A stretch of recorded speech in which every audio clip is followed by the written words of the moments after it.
अगर हमारी इस दुनिया में एलियन आ जाएं और इंसानों से शादी कर ले तो फिर ये दुनिया कैसी होगी। ऐसा ही कुछ इस मूवी में होता है। मूवी की शुरुआत में हमें मंगोलियन बॉर्डर दिखाया जाता है जहाँ चाइनीज सिपाही खुदाई कर रहे थे और तभी उनको वहाँ बहुत बड़े बड़े कंकड़ दिखाई देते हैं जो किसी अजीब मखलूक के थे। इस पर रिसर्च करने के लिए उन्होंने एक टीम बनाई थी जिसका नाम ब्यूरो 789 रखा गया था। वो टीम जब साइंटिस्ट के साथ पहाड़ों में गई तो उनको एक इंसानी स्कल जैसा कुछ दिखाई दिया जो देखने में तो इंसान का लग रहा था, लेकिन वो दो लोगों का जुड़ा हुआ स्कल था। यही हमें 1979 का सीन दिखाया जाता है जहां ब्यूरो 789 प्रोफेसर यांग के अंडर एक पहाड़ को डिस्कवर करने के लिए टीम रेडी कर रही थी। इसके साथ ही हमें एक यंग सोल्जर ह्यूबाई दिखाया जाता है जो अपने साथी सोल्जर्स के साथ यहाँ काफी समय से काम कर रहा था। इस एरिया में काम करना बहुत मुश्किल था। थकावट के कारण अक्सर सोल्जर्स बेहोश हो जाते थे, लेकिन उन्हें फिर भी काम करना पड़ता था। प्रोफेसर यांग की बेटी पिंग जो एक मेडिकल ऑफिसर थी, वो बेहोश होने वाले सोल्जर्स की मदद करती थी। एक साथ काम करते हुए हुबाई और पिंग एक दूसरे को पसंद करने लगे थे। हुबाई को तो ऐसा लगता था कि वो पिंग को कई जन्मों से जानता है। एक दिन उन लोगों को एक बहुत बड़ी मखलूक का सर मिलता है जिसे निकालते ही जमीन हिलने लगती है और अचानक एक बहुत बड़ा धमाका होता है जिस कारण कई लोग मर जाते हैं। फिर हमें एक कमांडर दिखाया जाता है जो अपनी टीम के लोगों के साथ आगे बढ़ता है ताकि इस धमाके का कारण जान सके। तभी उन लोगों को खतरा महसूस होता है और वो हमले के लिए तैयार हो जाते हैं। थोड़ा आगे जाकर उन्हें पता चलता है कि सिर्फ प्रोफेसर यांग और कुछ ही लोग जिंदा बच पाए हैं और बाकी सब की मौत हो गई है। धमाके के कारण पहाड़ में एक रास्ता बन जाता है जिसमें से वो लोग अंदर जाते हुए ऐसी जगह पहुंचते हैं जिसके बारे में कहा जाता था कि वो घूसली ट्राइब है और यहाँ पहले भूत रहा करते थे। वो लोग उस कार के अंदर से निकलकर पहाड़ की दूसरी तरफ पहुँचते हैं तो उन्हें बर्फ पर एक निशान नजर आता है। ये निशान किसी बड़े क्रिएचर के पैर का था जिसे देखकर सब बहुत हैरान होते हैं और इस बारे में अपने हेडक्वार्टर खबर कर देते हैं। वो लोग यहाँ से आगे बढ़ते हैं तो उन्हें बहुत सारी चिमगादड़ें नजर आती हैं जो आम चिमगादड़ों से बहुत अलग थी क्योंकि उनका कलर ब्लू था। एक चिमगादड़ प्रोफेसर यांग पर हमला करने लगती है तो ये देखकर एक सोल्जर आगे बढ़कर उसे पकड़ लेता है। सब ये देखकर शॉक हो जाते हैं कि सोल्जर ने जिस हाथ में उस चिमगादड़ को पकड़ रखा था उसका वो हाथ जलने लगता है। यही नहीं बल्कि उसका पूरा शरीर जल जाता है। यही हमें पता चलता है कि इन चिमगादड़ों को आग की चिमगादड़ें कहा जाता है जो जिसे छू लेती हैं उसे ऐसे ही राख कर देती हैं जैसे सोल्जर को किया। सब लोग उन चिमगादड़ों से बचकर आगे चलने लगते हैं, लेकिन ये तो अभी शुरुआत थी। उनके सामने अचानक एक बहुत बड़ा राक्षस आ जाता है। वो जिस पहाड़ पर अपना पैर रखता था वहाँ पर जमी सारी बर्फ टूट जाती थी जिस कारण वहाँ बर्फ का तूफान आने लगता था। वो लोग उस राक्षस और तूफान से बचने को भागने लगते हैं, लेकिन बर्फ के अंदर ही बहुत सारे लोग दब जाते हैं। जिंदा बच जाने वाले लोग अपनी जान बचाने के लिए खाई में जंप कर देते हैं, लेकिन यहाँ भी किस्मत उनका साथ नहीं देती। खाई के अंदर जमी बर्फ नोकदार थी जो खाई में गिरने वाले काफी लोगों के शरीर में चुभ कर उनकी जान ले लेती है।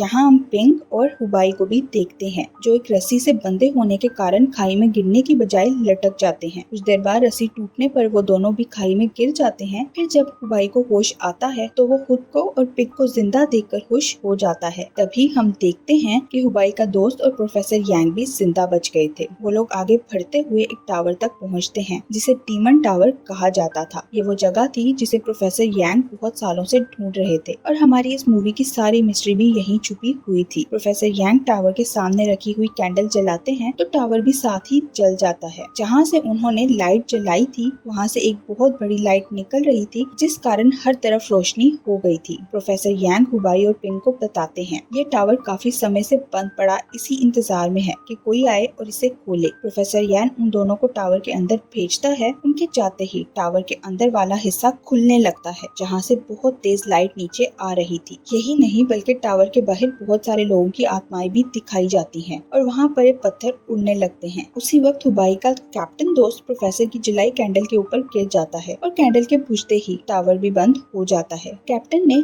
ये जानबूझकर किया था क्योंकि वो डीमन टावर को नहीं खोलना चाहता था। यही उन पर चिमगादड़ें फिर से हमला कर देती हैं तो कैप्टन सबको वहाँ से जाने का कहकर खुद ही उन चिमगादड़ों के पास चला जाता है। जैसे ही सब लोग वहाँ से दूर जाते हैं और चिमगादड़ें कैप्टन के करीब आती हैं, वो खुद को एक बॉम्ब से उड़ा देता है जिस कारण कैप्टन के साथ काफी चिमगादड़ें भी मर जाती हैं। बच जाने वाली चिमगादड़ें बाकी लोगों का पीछा करने लगती हैं। वो लोग उनसे बचते बचते एक वाटरफॉल तक पहुँचते हैं। तभी एक चिमगादड़ हुबाई पर हमला कर देती है जो देखकर पिंक हुबाई को पानी में फेंक देती है और खुद भी साथ पानी में जंप लगा देती है। पानी में एक नई मुसीबत उनका इंतजार कर रही थी। उन पर एक बहुत बड़ा राक्षस हमला कर देता है। हुबाई तो उस हमले से बच जाता है, लेकिन वो राक्षस पिंक को खा लेता है। यही ये सीन कट हो जाता है। अगले सीन में हम हुबाई को हॉस्पिटल में देखते हैं, जहाँ उसका ट्रीटमेंट किया जा रहा था। यही टीम 789 का डायरेक्टर हुबाई को बताता है कि तुम्हारे अलावा सब टीम मेंबर्स मर गए हैं। हुबाई को ये सुनकर बहुत दुख होता है कि उसका दोस्त और पिंक भी मर गए, पर वो कुछ नहीं कर सका। हुबाई इतना डिसहार्ट था कि वो ये जॉब छोड़ एक लाइब्रेरियन की जॉब ढूंढता है। उसे जॉब मिल जाती है, जिसे वो काफी इंजॉय करता है। वो अपने बॉस के साथ एक रेस्टोरेंट में डिनर के लिए जाता है, जहाँ उसे अपने बचपन का दोस्त मिलता है। यही हमें हुबाई की टीम 789 दिखाई जाती है, जिसमें वो काम करता था। टीम को एक ताबूत में पिंक मिली थी, लेकिन उसे अपने बारे में कुछ भी याद नहीं था। यही प्रोफेसर यांग भी दिखाए जाते हैं, जो जिंदा थे, और वो टीम को एक्सीडेंट वाली जगह से 1200 मील दूर मिले थे। नेक्स्ट सीन में एक शहर दिखाया जाता है जो पूरी तरह तबाह हो चुका था। उस शहर पर किसी अजीब मखलूक ने हमला कर दिया था, जिसके बाद सब खत्म हो गया। उधर प्रोफेसर यांग अपनी टीम डायरेक्टर से मिलते हैं और डायरेक्टर को बताते हैं कि गलती से उन्होंने दूसरी दुनिया का दरवाजा खोल दिया था, जिस कारण बहुत सारे एलियंस और क्रिएचर्स इस दुनिया में आकर हर तरफ तबाही फैला रहे हैं। प्रोफेसर की बातों से हमें पता चलता है कि उस शहर की तबाही के पीछे भी एलियंस का हाथ है, इसलिए प्रोफेसर अब इस सब को रोकना चाहते थे। हुबाई को लाइब्रेरी में रीडिंग करते हुए पता चल जाता है कि प्रोफेसर यांग पहले भी डीमन टावर गए थे और उन्होंने टावर पर किताब भी लिखी थी। वो सोचने लगता है प्रोफेसर दोबारा उस टावर में क्या करने गए थे। वो काफी कंफ्यूज हो गया था, इसलिए डीमन टावर पर रिसर्च करने लगता है। रिसर्च करते हुए उसकी कमर पर आग लग जाती है, जो वैसी ही थी जैसी चमगादड़ों से लगती थी। तभी हुबाई का रेस्टोरेंट में मिलने वाला दोस्त वहाँ आता है और आग बुझाने में उसकी मदद करता है, लेकिन आग बुझने की बजाय ज्यादा हो रही थी। तभी हुबाई अपने दोस्त को हिट करके दूर गिरा देता है। वो अपनी पावर से वहाँ मौजूद सारी चीजें हवा में उड़ा रहा था। उसी वक्त लाइब्रेरियन वैंग वहाँ आकर अपने जादू से सब ठीक करके हुबाई के शरीर पर लगी आग भी बुझा देता है। हुबाई परेशान था कि उसके अंदर इतनी सारी पावर्स कैसे आई थी। वैंग उसे बताता है कि चमगादड़ों के अटैक करने के कारण तुम्हारे अंदर इतनी पावर्स आ गई हैं। यहाँ हमें पता चलता है कि वैंग कोई आम इंसान नहीं, बल्कि वो एक वर्ल्ड का रक्षक है और एक पुराने कस्टम का ख्याल रखता है। तभी वैंग देखते ही देखते उस जगह को अपने जादू के जोर से पूरी तरह चेंज कर देता है और उन लोगों को बताता है कि हजारों साल पहले इस जगह एलियन आ गए थे और डीमन टावर वो जगह है जहाँ से वो एलियन जमीन पर आए थे। वो एलियंस इंसानों को तंग करने लगे थे, इसलिए हुबाई के पेरेंट्स ने उनको मारकर डीमन टावर को अपनी बॉडी से सील कर दिया था। यही हमें पता चलता है कि पिछले सीन पे जब प्रोफेसर यांग बता रहे थे कि उन्होंने दूसरी दुनिया का दरवाजा खोल दिया था, उससे उनकी मुराद डीमन टावर को खोलना था, जिसके खुलते ही कुछ एलियंस दुनिया में आ गए थे। यही यांग हुबाई को बताता है कि डीमन टावर को तुम्हारे पेरेंट्स ने बंद किया था, इसलिए उसे दोबारा खोलने के लिए तुम्हारे खून की जरूरत थी। यही कारण था कि प्रोफेसर ने उसे टावर के अंदर भेजा था। वैंग उसे बताता है कि हजारों साल पहले जब हुबाई के पेरेंट्स ने एलियंस को उनकी दुनिया में वापस भेजा था, तब कुछ एलियंस यहीं छुप कर रह गए थे और इंसानों से शादी कर ली थी, जिस कारण उनके बच्चे हाफ एलियन और हाफ इंसान हैं। आगे हम प्रोफेसर यांग को देखते हैं, जो अपनी टीम को छोड़कर कहीं चले गए थे। जाते हुए उन्होंने अपनी डायरेक्शन के बारे में लिख दिया था कि वो किस तरफ जाएंगे। डायरेक्टर हुबाई के पास आता है और प्रोफेसर को ढूंढने में मदद मांगता है, जिस पर हुबाई कहता है मैं ऐसा कैसे कर सकता हूँ। डायरेक्टर उसे बताता है कि हमें कुछ दिन पहले पिंक मिली थी और उसका कहना था तुम ही हो जो प्रोफेसर को ढूंढ सकते हो। हुबाई पिंक के जिंदा होने का सुनकर काफी खुश हो जाता है और इस बारे में वैंग को बताता है। वैंग उसे कहता है तुम प्रोफेसर को ढूंढने टावर के अंदर नहीं जा सकते। पिछली बार तुम्हारे टावर में जाने के कारण दरवाजा थोड़ा खुल गया था, जिससे बहुत सारे एलियन आ गए थे। हुबाई रिक्वेस्ट करता है तो वैंग उसे प्रोफेसर को ढूंढने के लिए जाने की इजाजत दे देता है। ये जानकर हुबाई का दोस्त भी उसके साथ जाने की रिक्वेस्ट करता है तो वो मान जाता है। वो दोनों जाने से पहले पिंक से मिलते हैं, जिससे मिलकर हुबाई काफी दुखी होता है, क्योंकि पिंक पास्ट में होने वाले सारे वाकये भूल चुकी थी। वो हुबाई को अपना नाम भी कुछ और बताती है। यही प्रोफेसर का एक स्टूडेंट आता है जो इस मिशन में लीडर था। टीम के सब लोग इकट्ठे होकर प्रोफेसर को ढूंढने के लिए मिशन पर निकलते हैं तो हुबाई रास्ते में सबसे कहती है मुझे लगता है प्रोफेसर अपने किसी खास मिशन पर गए हैं। रात को वो लोग एक सहरा में आराम के लिए रुक जाते हैं, लेकिन सुबह जब वो जागते हैं तो सहरा में बहुत बड़ा तूफान आ जाता है। तूफान से बचने को भागते हुए उनके कुछ साथी उनसे बिछड़ जाते हैं और कुछ लोग तबाहाल शहर में पहुंच जाते हैं, जो एलियन के हमले के कारण तबाह हो गया था। हुबाई का दोस्त भी उनसे बिछड़ गया था और जब हुबाई को पता चलता है तो वो उसे ढूंढने के लिए जाने लगता है, लेकिन एक ओल्ड मैन उसे रोक लेता है। वो हुबाई से कहता है अगर बिछड़ने वालों के साथ हमारा जानवर हो तो वो रास्ता नहीं भटकते, क्योंकि सहरा के रास्ते जानवरों को याद रहते हैं। यहाँ हम हुबाई के दोस्त को बाकी बिछड़े हुए लोगों के साथ देखते हैं जब अचानक एक बड़ा राक्षस उन पर हमला करके काफी सारे लोगों को मार देता है। हुबाई के दोस्त को एक साइकिल मिल जाती है जिस पर वो एक बचे हुए आदमी के साथ जैसे तैसे भागने में कामयाब हो जाता है और हुबाई तक पहुँच जाता है। हुबाई को देखते ही वो रोते हुए उसे राक्षस के बारे में बताने लगता है। फिर वो सबसे वापस चलने की रिक्वेस्ट करता है। हुबाई उसकी हालत देखकर मिशन लीडर से वापस जाने की बात करता है, लेकिन वो साफ मना करते हुए कहता है, हमारा मकसद सिर्फ प्रोफेसर को ढूंढना नहीं बल्कि उन क्रिएचर्स को भी ढूंढना है जो लोगों पर हमला कर रहे हैं। हुबाई जाने की जिद करने लगता है और पिंक को भी चलने का कहता है, लेकिन वो नहीं मानती। मिशन लीडर हुबाई से कहता है, तुम डर कर भागना क्यों चाहते हो? क्या तुम्हें अपने साथ मिशन पर मरने वाले सब लोग भूल गए हैं? उसकी बात सुनकर हुबाई इमोशनल हो जाता है और जाने की जिद छोड़ देता है। उसी वक्त उन लोगों को क्रिएचर की आवाज सुनाई देती है तो सब लोग अपने हथियार पकड़ लेते हैं। तभी एक क्रिएचर उन पर हमला करने आती है, लेकिन वो लोग उसे 1 मिनट में ढेर कर देते हैं। एक के खत्म होते ही पीछे से उन पर एक और राक्षस हमला कर देता है। वो लोग उस पर भी अपने हथियार से शूट करते हैं, लेकिन वो भागते हुए बच जाता है। राक्षस के पीछे पिंक भी भागने लगती है जो देखकर हुबाई भी उसका पीछा करता है। हुबाई भागते हुए एक ऐसे रूम में पहुंचता है जहां इंसानों की डेड बॉडीज लटक रही थी। यहीं उसे जमीन पर एक बड़ा सा होल नजर आता है। बाहर मौजूद लोगों के सामने बहुत सारे राक्षस आ गए थे, लेकिन वो लोग बिना डरे उनका मुकाबला कर रहे थे। इधर हुबाई उस होल से होता हुआ एक टनल में चला जाता है जहां उसे ऐसी दुनिया नजर आती है जैसे वैंग ने उसे दिखाई थी और जिसका ख्याल रखने की जिम्मेदारी वैंग की थी। अभी वो सब देखकर हैरान हो रहा था कि एक राक्षस उस पर हमला कर देता है, जिस कारण हुबाई गिर जाता है। तभी पिंग वहां आती है और उस राक्षस को ऐसे ट्रीट करती है जैसे वो उसका पेट हो। राक्षस भी उसे देखकर शांत हो जाता है। पिंग हुबाई के शरीर को जादू के जोर से उठाकर वहां पड़े एक ताबूत में डाल देती है। इस ताबूत के अंदर जाते ही हुबाई के सारे जख्म ठीक हो जाते हैं। हुबाई की आंख खुलती है तो खुद को डीमन टावर में देखकर हैरान रह जाता है। यही उसे पास्ट के विजन्स आने लगते हैं, जिससे उसे पता चलता है कि पिंक पर पानी में जिस राक्षस ने हमला किया था वो उसे उठाकर डीमन टावर लेकर आया था। उसके वहां पहुंचते ही उस टावर के अंदर से एक लाइट निकलने लगी थी जो एक क्रिएचर की वजह से निकल रही थी। उस क्रिएचर ने पिंक पर कोई जादू किया था, जिस कारण पिंक पूरी की पूरी चेंज हो गई थी। यानी पिंक के शरीर में इस वक्त पिंक नहीं बल्कि यही क्रिएचर थी। शेरली ही सारे राक्षस को कंट्रोल कर रही थी और इंसानों पर हमला करवा रही थी। शेरली के राक्षस हुबाई के दोस्तों पर हमला करते जा रहे थे। वो लोग राक्षसों के एक हमले से बचकर निकलते थे तो दूसरा राक्षस हमला कर देता था। दूसरी तरफ हुबाई को डीमन टावर में शेरली मिलती है जो उसे टावर का दरवाजा खोलने का कहती है, क्योंकि वो जानती थी हुबाई ही ये दरवाजा खोल सकता है। शेरली उसे ऑफर देती है कि तुम मेरे लिए टावर को खोल दो तो मैं तुम्हें तुम्हारी पिंग वापस कर दूंगी। हुबाई उसकी बात नहीं मानता तो वो कहती है, मैं तुम्हारे सारे दोस्तों को छोड़ दूंगी। हुबाई अभी भी उसकी बात नहीं मानता और शेरली से कहता है, मैं ये टावर नहीं खोलूंगा और अगर तुमने इसे खोलने की कोशिश की तो तुम्हें भी मार दूंगा। ये सुनकर शेरली उसे वहाँ ले जाती है जहाँ उसके दोस्त राक्षसों से लड़ रहे थे। हुबाई भी उनका मुकाबला करने लगता है, लेकिन तभी एक राक्षस उस पर इतना जोरदार हमला करता है कि वो मरते मरते बचता है। यही पिंक के शरीर में मौजूद शेरली वहाँ आती है और उस राक्षस से हुबाई को बचाकर राक्षस को वहाँ से भगा देती है। वो हुबाई का सर अपनी गोद में रखती है तो हुबाई उसे कहता है, तुम बिल्कुल मेरी दोस्त जैसी हो। ये कहते ही हुबाई उसे शूट कर देता है, जिस कारण उसके अंदर शेरली मर जाती है। उसकी मौत के साथ ही वहाँ मौजूद सारे राक्षस भी खत्म हो जाते हैं। यही नहीं बल्कि डीमन टावर भी शेरली की मौत के साथ ही खत्म हो जाता है। मरते समय शेरली हुबाई से कहती है, सिर्फ तुम ही वो इंसान थे जो मुझे मार सकते थे। ये कहते ही वो पिंक के शरीर से निकलकर हमेशा के लिए खत्म हो जाती है। लेकिन हुबाई ने शूट तो पिंक के शरीर को ही किया था, इसलिए पिंक की भी मौत हो जाती है। पिंक को मरते देखकर हुबाई काफी दुखी होता है, लेकिन फिर उसे ख्याल आता है तो वो उसे उठाकर वैंग की दुनिया में ले जाता है। उसे वैंग ने बताया था जिस दुनिया की वो रक्षा करता है वहाँ कुछ ऐसे ताबूत हैं जिनकी मदद से मुर्दों को जिंदा किया जाता है। हुबाई पिंक को उस ताबूत में डालता है और यहाँ हमें पिंक का पास्ट दिखाया जाता है। पिंक के पिता प्रोफेसर यांग ने एक एलियन से शादी की थी, इसलिए उनकी बेटी पिंक हाफ एलियन और हाफ इंसान थी। पिंक के अंदर बचपन से ही कुछ शक्तियाँ थी जिनकी मदद से वो किसी को भी जिंदा कर सकती थी। उसकी मॉम ने उसे जब एक बर्ड को जिंदा करते देखा तो उसे ऐसे करने से मना किया था। पिंक की मॉम यंग एज में ही मर गई थी, इसलिए पिंक भी यंग एज में